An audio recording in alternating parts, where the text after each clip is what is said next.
there have been more protests and violence in cities right across the US. President Trump has been criticised by some for telling state governors to take a much tougher line with the protesters. George Floyd's brother has told demonstrators that his family is peace-loving and that violence will not bring the changes that the black community needs.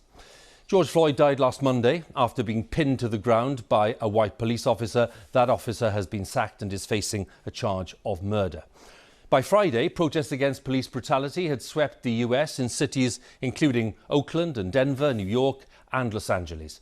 And yesterday evening, curfews were largely ignored by many demonstrators in dozens of cities, and thousands of National Guard soldiers had been sent to 15 states and to the capital itself, Washington, D.C. Nearly 4,500 people have been arrested so far. A post-mortem, which was commissioned by the family of George Floyd, has found that he died of asphyxiation because of pressure on his back and neck. Well, for the latest in Minneapolis, let's join our correspondent there, Barbara Plett. Usher. Hugh, we've been so fixated with the images of cities burning across America, but today it's important to remember that that started here.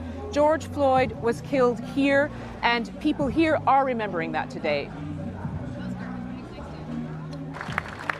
7 days after the death of George Floyd, his brother returned to the place where he drew his last desperate breaths. What's his name? George Floyd! What's his name? George Floyd! This was more than a stop on a private journey of grief. It was an appeal to end the violence that exploded in protests over the brutality of his killing.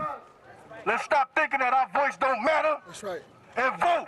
Let's switch it up. Yes. Amen. Do this peacefully.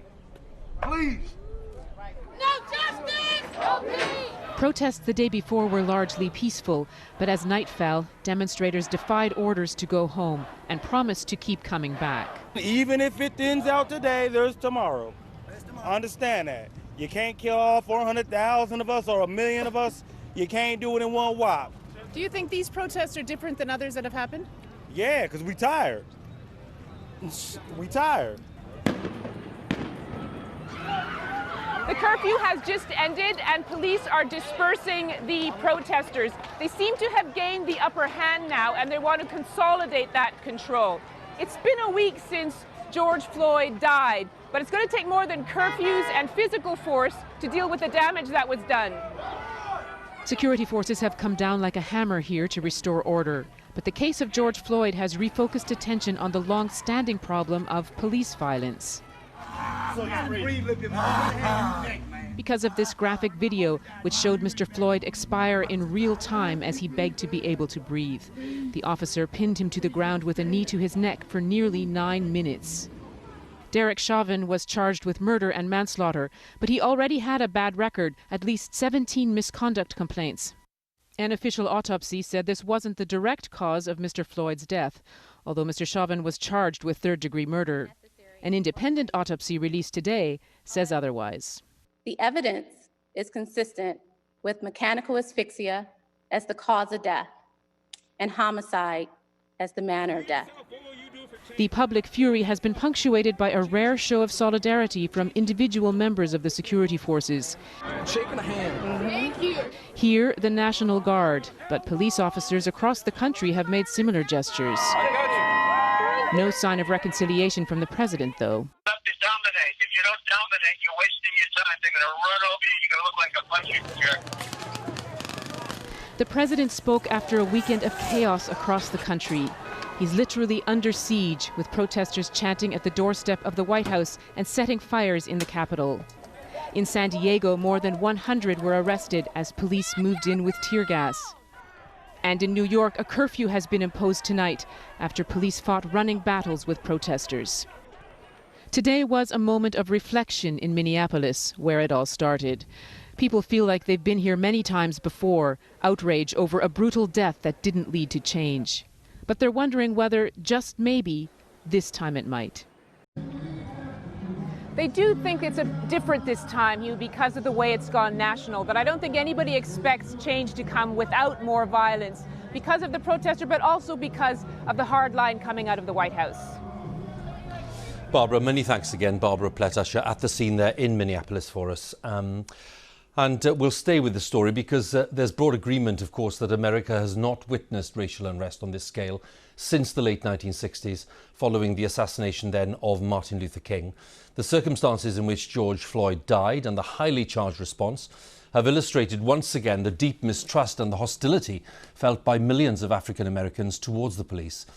Our correspondent Nick Bryant puts the events of the past week into a wider historical context. The words state of emergency seem inadequate to describe what's happening in America right now. And not since the assassination of Martin Luther King in 1968 have we witnessed such widespread racial turbulence. If we rendered these pictures in black and white, they'd look like they came from the 60s. That was the decade when the struggle for black equality achieved such landmark success. The civil rights movement pushing for legislation that ended segregation across the American South and guaranteeing voting rights for black Americans. But there was unfinished business. Police brutality has always been hard to legislate against. African Americans have never achieved equality in pay, a form of income segregation that persists today. The racism is a sword that has been festering for over and over and over again. And it's like when the sore is about to heal, the wound is reopened again by incidents like this. And you have to start all over again. And the question is, how much can people take? Many hope the election of America's first black president would repair, even heal America's racial breach. But Barack Obama never wanted his time in office to be defined by the color of his skin. In terms of racial progress, his presidency was less historic than the fact that he became president. This American carnage stops right here and stops right now. He was followed into office by Donald Trump, whose political rise started when he disputed whether Barack Obama was born in America, a groundless accusation. Many reasons explain his victory in 2016, but Mr. Trump certainly benefited from a backlash against a black president among some white voters. America is being hit right now by three simultaneous convulsions: a pandemic that's disproportionately affecting people of color, an economic shock that's disproportionately affecting people of color, and civil unrest caused by police brutality that disproportionately affects people of color. Racial division is America's default setting, so what we're seeing here is not some aberration, but rather the continuation of an unbroken historical thread. Nick Bryant, BBC News, New York. So let's go live to the White House. Our correspondent there is Aleem Maqbool. Aleem, we have the Floyd family calling for calm. We have the president calling for a tougher crackdown. What do you think the next few days hold? More chaos, I'm afraid. Arguably the most violent scenes in the country. We're here in DC, actually pretty much on the spot where I'm standing 24 hours ago. And if the accusation leveled against police across this country is that they've been unable to de-escalate tensions, well, that same accusation has been leveled against the man in the building behind me. What people who've been coming here today and yesterday have been telling us is, yes, they are protesting the death of George Floyd, but they're also here specifically at the White House because they want to know that the president is listening to their grievances, their hurt, their pain over discrimination they've faced over generations. Instead, what they're getting is a president who's labeled them all as rioters and looters, who's told the police they can be even tougher, and that is why there are now real fears of even more violent interactions, potentially even deaths here or in other parts of the country. Aleem, many thanks again. Aleem Maqbool, our correspondent at the White House.